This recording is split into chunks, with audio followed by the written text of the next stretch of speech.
turn of events was very interesting because I was working then for the Statesman Canada, and I'm talking of 1974-75, and I was asked to go and cover media agency, Tiger Company, do a story on Tiger Company. And I came and worked with Tiger Company and then said, this is the kind of profession I should be in. Without realizing at some point of time I would probably be dealing with media, I would probably be reacting with media, and also a lot of our work actually media has taken across to a wider spectrum. When Alkaz particularly asked me if I could help the CMS in organizing the part of the events in Dehradun, I think it was nice of CMS to think of the event for 2002 of the launch in Dehradun, and also the fact that they consider media, their primary focus is media, and to have a round table with the media. It also becomes important in the case that after the creation of the Uttarakhand state, I think the media's presence here has significantly gone up. I say this because I've been in Dehradun from 1980, and this is a very long period of time.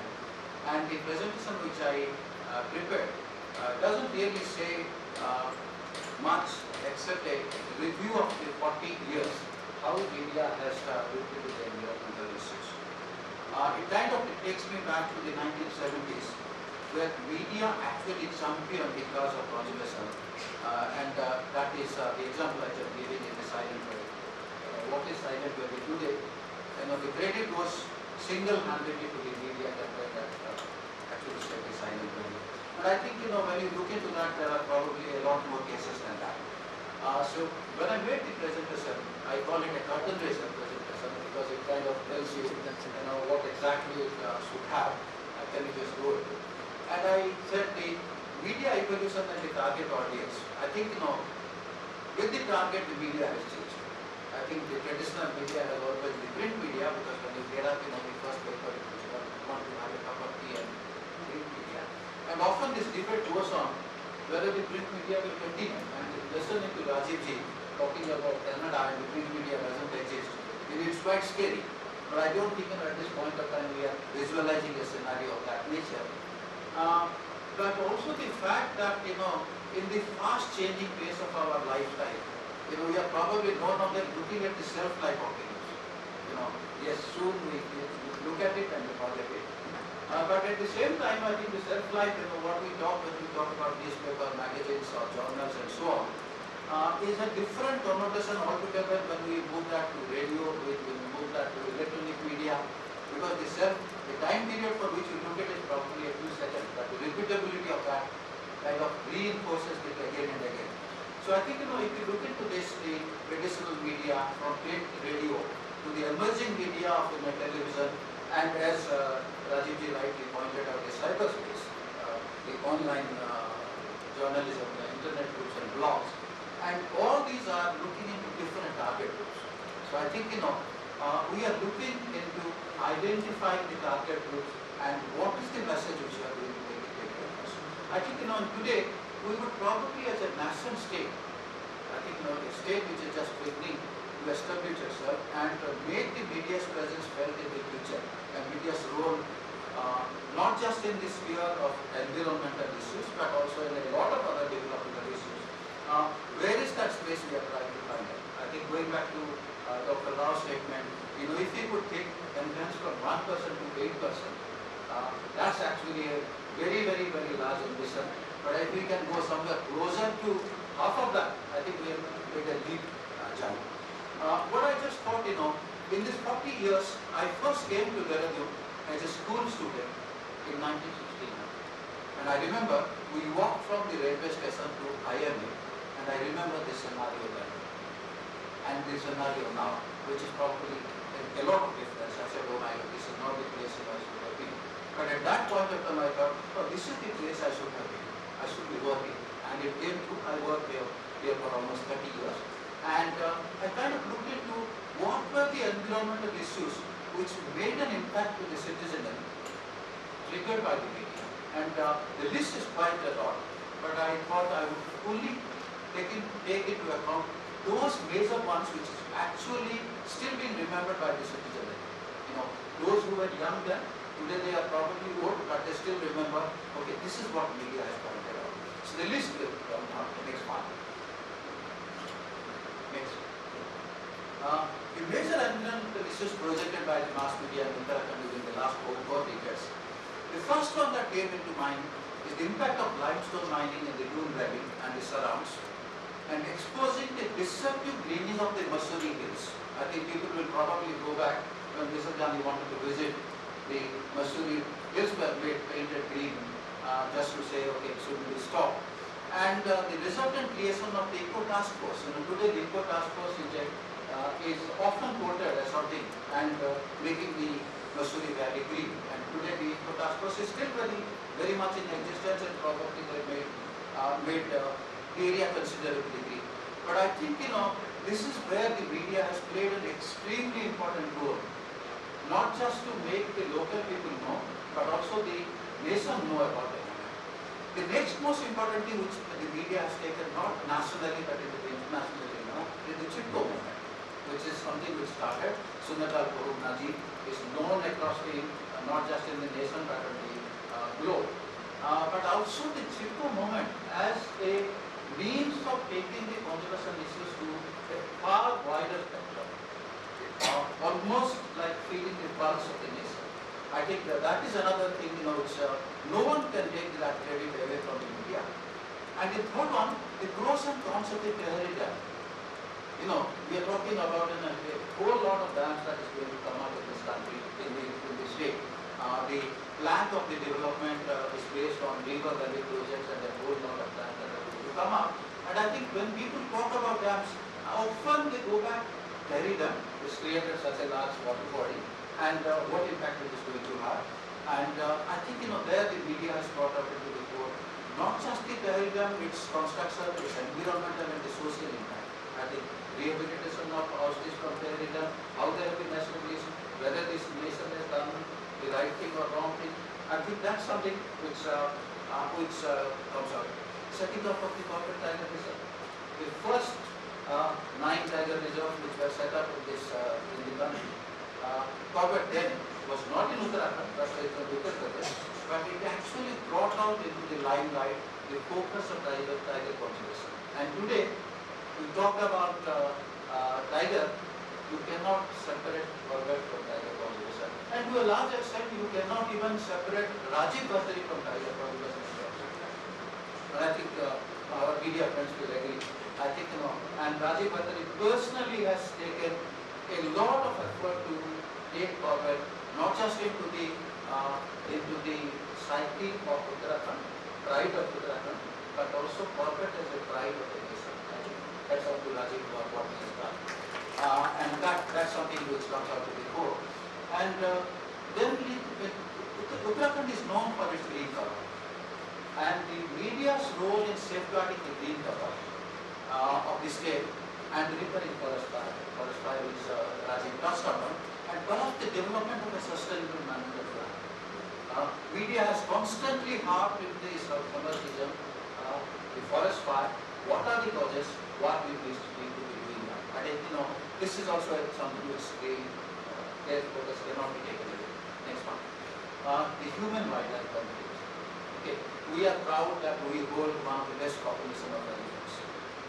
We have the elephant reserve. The elephant conservation problem in terms of creation of the corporate tiger reserve, the creation of the Namnala reservoir, fragmentation of the elephant habitat, and the elephant conservation in consonant with the tiger conservation.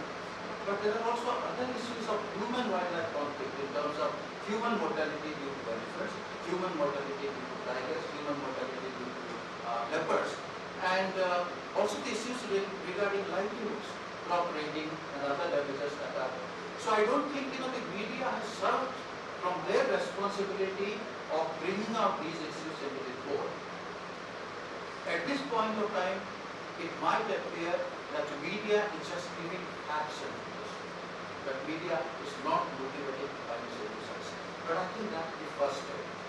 You only have to take the first step to go up on the ladder. So I think this is the first step. Perhaps the media has gone many steps ahead than that. The development of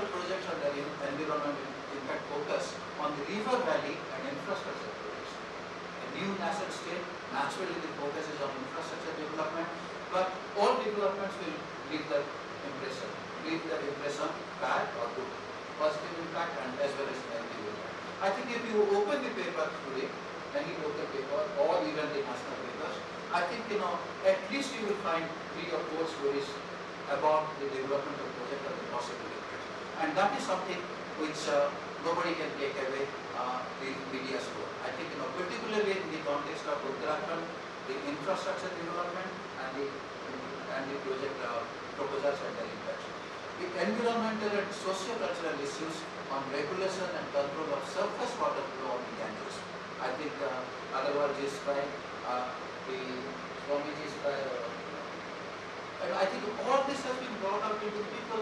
Is the flow in the Ganges such a major issue that people are willing to sacrifice their life? And what is it? I think the media has taken those the two issues of people sitting on Ganges right. Why should there be a flow maintained? But is the environmental flow maintaining in the rivers is important? I think that at this point of time might actually give a socio-cultural or socio-religious flow. Is it affecting the tourism to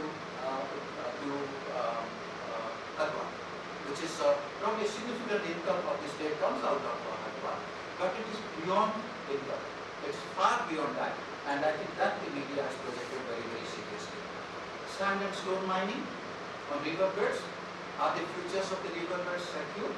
And what is currently being done? Is it going to maintain the ecological and social security that is dependent on the river systems of our country, not just Uttarakhand? Disaster risk assessment. We are in an extremely sensitive seismic zone, and we are now going ahead with 10 to floor high-rise buildings. Are our developmental going across vertically or horizontally?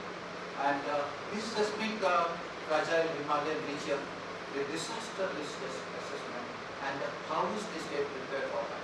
Already the media has harped on this several times, and this is something which I created as a point to discuss. And urban and rural infrastructure planning needs and aspirations of the society. Are we creating more urban conglomerates? Are we looking at a change in the demographic profile of the state, which is largely focused into rural push or urban pull? What is it? Are we planning in that direction? I think the media has already raised this issue, and that is what I wanted to focus. And the 3 other things which I wanted to focus: tourism-based economic growth, which Rajivji has touched upon, policy needs and impacts in Uttarakhand. A lot of workshop has taken place, and the media has projected that. Climate change, glacier status, and the water security issues. Again, I think that is something which the media has touched upon here. Polluting and non-polluting industrial growth for the state. What kind of industrial policy the state is going to emerge or create and emerge in future? Because this is a state which cannot afford polluting industries. There is no way the state can afford that. And I think already the media has harped on that. And the kind of linkages the media has established with nationally recognized institutions. As Dr. Rao said, this is a center of excellence. Dehradun is a location of center of excellence. And I think media has already established a huge linkage with ICFRE. I think that is where the entire forest conservation policy of the nation is built on. And they have established a good linkage with ICFRE. The Wadia Institute of Himalayan Geology, which talks about what is happening to our glacier, what is the water towers are happening as far as the water towers of the nation are concerned. The GB Punk Institute of Himalayan and Environmental Ecology in Almora, the ONGC, the seat of future energy security as far as the country is concerned, the Indian Institute of Petroleum, IIT Roorkee, Wildlife Institute of India. I need to speak about my institute as well. And finally, the University of the state. It may be a new state, but the universities has contributed significantly. And we established linkages with the media. So I think, yes, the media has already established a very, very strong linkage. I think, Altaji in her presentation will probably also find out some of the gap ideas which we are addressing. But what also comes out of the report, the backgrounder which has been prepared by the CMS, and shared with you, and that's where I'm going to touch upon.